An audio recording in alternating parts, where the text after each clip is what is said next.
Welcome to the deep dive. Today we're looking at some really interesting source material. It's a reality check piece from Data Pro News, dated just today, September 24th, 2025. hmm And it takes a hard look at things 2 months after the big launch of GPT-5 back in July. Yeah, that launch, I mean, it felt huge at the time, didn't it? Yeah. GPT-5 arrived, promising some genuinely game-changing features. Absolutely. We heard about that massive 10 million token context window, much better reasoning abilities, and the enhanced multimodal stuff. Exactly. It wasn't just an incremental step up. No, the story, especially for enterprise users, was that this was finally it. The AI that could actually go from a cool tech demo to being properly production ready, doing real work. And well, that's the crux of it, isn't it? Yeah. That's what this deep dive is about. We need to unpack this reality check because it asks why just 2 months on is the actual enterprise deployment situation being described as, well, sobering. Sobering definitely implies some expectations weren't met. Was it the model itself? Did GPT-5 not live up to the technical hype?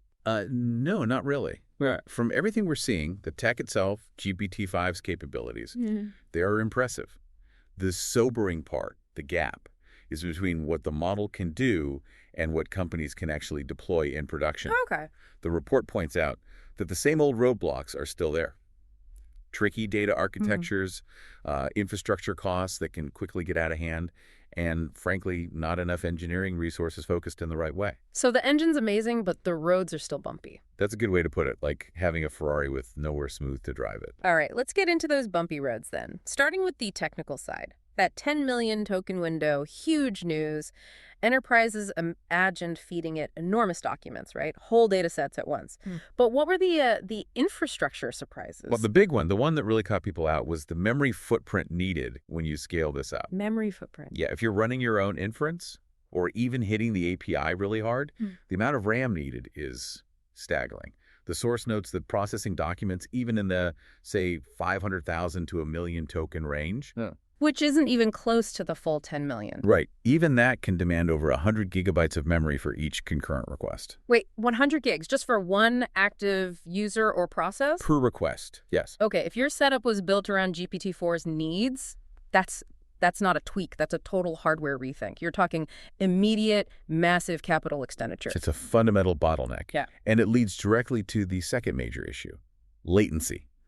The speed. Exactly. Oh. Sure, 10 million tokens is possible in theory, but the time it takes to actually process that much data, we're talking potentially minutes, not seconds. Minutes. Okay, so forget using the full window for anything interactive, like customer support bots or internal tools needing quick answers. Pretty much unusable for those cases, which really makes you question the practical utility of that headline feature for many common applications. So if the biggest feature is often too slow and needs too much memory, what are teams doing? Just ignoring the large context potential. Well, they're adapting pragmatically. It really brings up this question of capability versus actual practical utilization. What we're seeing, according to the source, is a big shift towards hybrid approaches. Hybrid. Meaning they're using smaller, faster, cheaper models for the initial grunt work classifying data, maybe doing a first pass summary. Okay. And then they bring in the powerhouse, GPT-5, only for those really complex reasoning tasks where you absolutely need that huge context. So it's about being selective, using the right tool for the right job, even if it means more complexity in the workflow. It's all about optimization, trying to balance performance and, critically, the cost. Right. Let's pivot to that, because managing the complexity of hybrid models is one thing, but the elephant in the room has to be the cost reality. That per token pricing might seem manageable initially, but at enterprise scale. Oh, it's the scaling shock, absolutely. When you go from a small pilot to full deployment, especially with large context, the costs can just explode. Explode how? Does the report give actual figures? It does. And they're sobering, like the title suggests. Take a fairly standard enterprise task, processing, say, 1,000 legal contracts a day. Maybe they average 200,000 tokens each. Okay, seems plausible for a legal tech firm or a large corporate department. Just that one automated workflow. You're looking at roughly $12,000 to $15,000 a month, just for the inference costs. Wow, okay. $15 a month for one process, and that's for batch processing, right? What about something interactive, like that customer service example, where you need to keep a long conversation history and context? That's where it gets really eye-watering. The source highlights that for those kinds of detailed, long-running interactions, The token cost can easily exceed $50 to $100 Per conversation. per single customer conversation, yes. $50 to $100 for one chat. I mean, how can you possibly build a scalable business on that? Especially given you'll still need human agents for oversight in complex cases. It makes the unit economics incredibly challenging, to say the least. And remember, that's just the cost of hitting the API or running the model. Ah, so there are other costs hidden underneath. Exactly.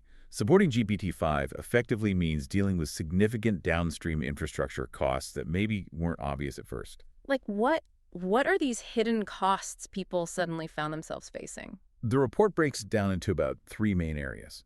First, the data pipeline costs. Yeah. Getting those huge documents prepped and fed into GPT-5, that needs much more robust ETL extract, transform, load systems. Yeah, the systems that move and prepare your data. You need pipelines designed for high volume, high latency workloads, handling massive files efficiently, not just the quick, small data packets many systems were built for. So the existing plumbing just couldn't handle it. It needed upgrading. Big time. Second hidden cost area, monitoring and observability. Okay, monitoring. What's different here? Well, imagine a request with 500,000 tokens fails. Why did it fail?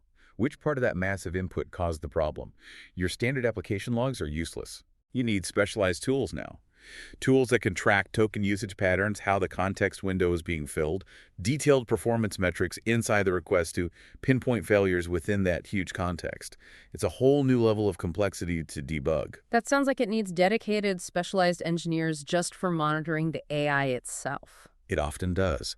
And the third major hidden cost, caching and optimization. To try and control those API costs we talked about. Precisely. To avoid those $100 conversations or massive batch processing bills, engineering teams are forced to build really sophisticated caching layers and develop advanced prompt engineering techniques just to minimize token consumption. So you're paying engineers essentially just to manage the API bill. You're investing heavily in infrastructure and people whose main job is cost containment for the AI. It's a significant, ongoing operational expense. This leads perfectly into what the report calls the RBAG paradox. Now, RBAG, Retrieval-Augmented Generation, that was the standard way to give models like GPT-4 access to external knowledge, right?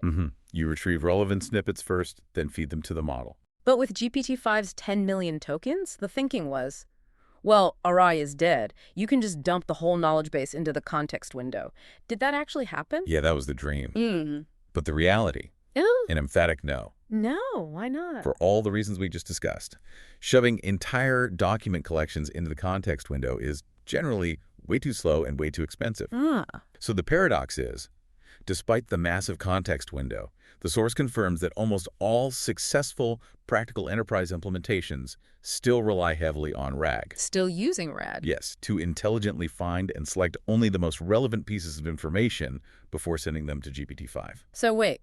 Instead of simplifying things, companies now have to invest in both sophisticated RAG systems and the expensive resource-hungry GPT-5 processing. That's exactly it. It's kind of a double whammy. You need top-notch retrieval and top-notch large context processing. That feels complex and maybe unsustainable for some. It really doubles down on the engineering challenge. It really does. And that continued reliance on RAG is putting immense pressure on the systems underneath RAG, particularly the vector databases. The databases that store the embeddings for retrieval. Correct.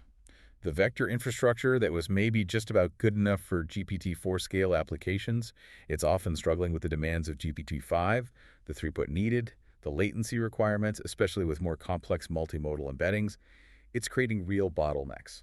So the foundation, the RROG part, is starting to crack under the strain of feeding the more powerful model.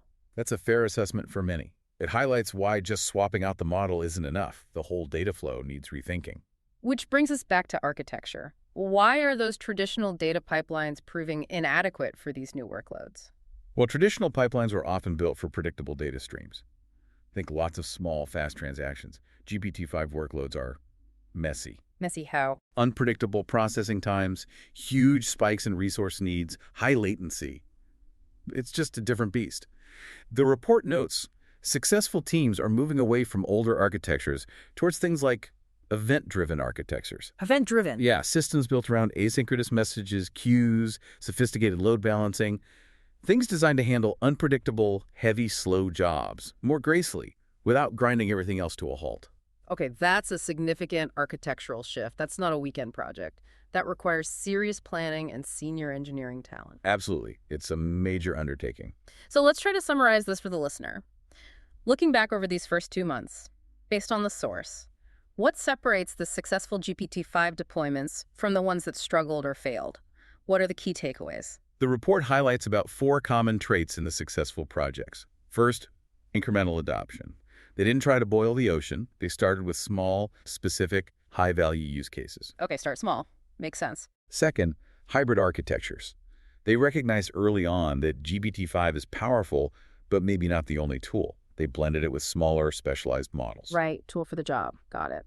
Third, proactive cost management. They treated token usage and optimization as a critical engineering task right from the beginning, not an afterthought. Built cost control in from day one. And finally, crucially, infrastructure investment before they deployed. They anticipated the memory needs, the latency issues, and planned for them. They built the smoother roads first. And the flip side, the common failure modes. They generally map to underestimating the complexity. The big one, no surprise, is cost runaway. Just letting the API bills spiral due to inefficient prompts or wildly optimistic usage forecasts. UK, cost blowouts. Then there's the performance expectations mismatch. Designing an application assuming GPT-4 speeds, then finding GPT-5's latency, makes it unusable for the intended audience. The speed trap. Exactly. And lastly, simply underestimating the integration complexity.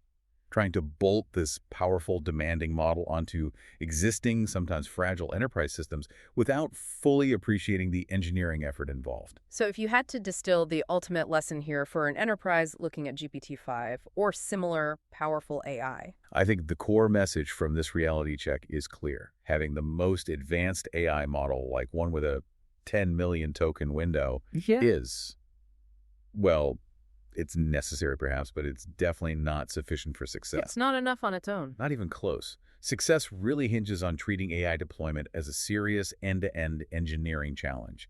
It requires sustained strategic investment in the infrastructure, the data pipelines, the monitoring, the processes, and critically, the skilled people to manage it all. So it's not plug and play, it's deep engineering work. If you think it's just about getting an API key, you're likely going to struggle. The real work and the real competitive advantage now is in building and operating the system around the AI model effectively. That really crystallizes things.